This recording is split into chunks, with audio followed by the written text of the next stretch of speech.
ये आगे हमारे मान्यवर श्री जिला जी मदन पौल रावत की तरफ से ये 30 रुपए का दान है। हम और हमारी पूरी पार्टी जय हिंद नवबुद्धा जैसा विधान करती है और उनका कहना है कि अगर कोई फरमाइश गलत आती है तो कृपया आप लोग उसको ना बोलिएगा। आप लोग निर्गुण भजन विदेशिया भीमवादी गजल ये सब जो है बोलिएगा।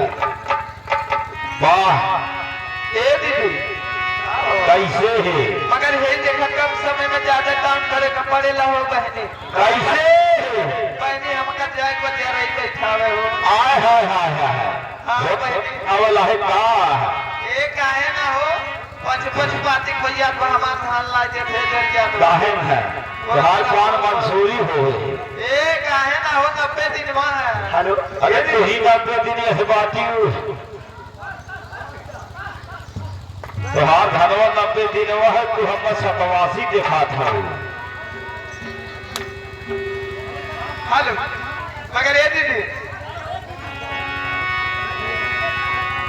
हेलो अरे खाली फूल से लाई के करावला कटनिया काहे ना अरे खाली फूल से लाई के करावला कटनिया कहीं के दिया वाला झूला दिया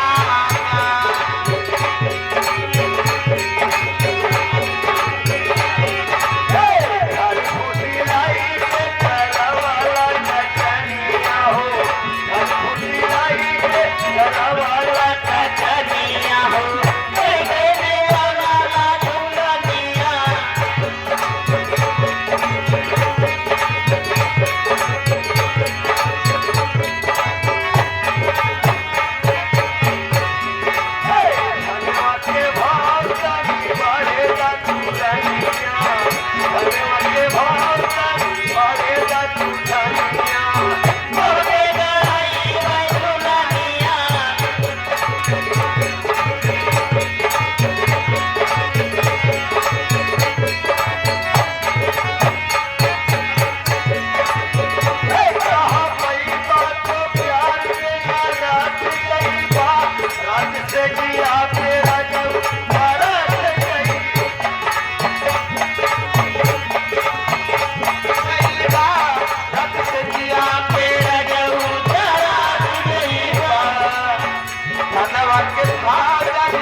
ये देखिए आ गई हमारे आरओ की मौसी जी उनकी तरफ से ये 11 रुपए दान है। हम और हमारी पूरी पार्टी लाखा धन्यवाद देती है। और ये हमारे माननीय श्री सुनील ड्राइवर साहब की तरफ से ये 21 रुपए का दान है। हम और हमारी पूरी पार्टी जय भीम नवबुद्धा जय संविधान करती है। और ये हमारे बबलू भैया हमारे तोहरे सबके पतन का समझ रहे हैं हम खुद समझ पावत है जवन परास ना वही बढ़ी के उनकी तरफ से ये 11 रुपए दान है। हम और हमारी पूरी पार्टी जय भीम नवबुद्धा जैसा विधान करती है।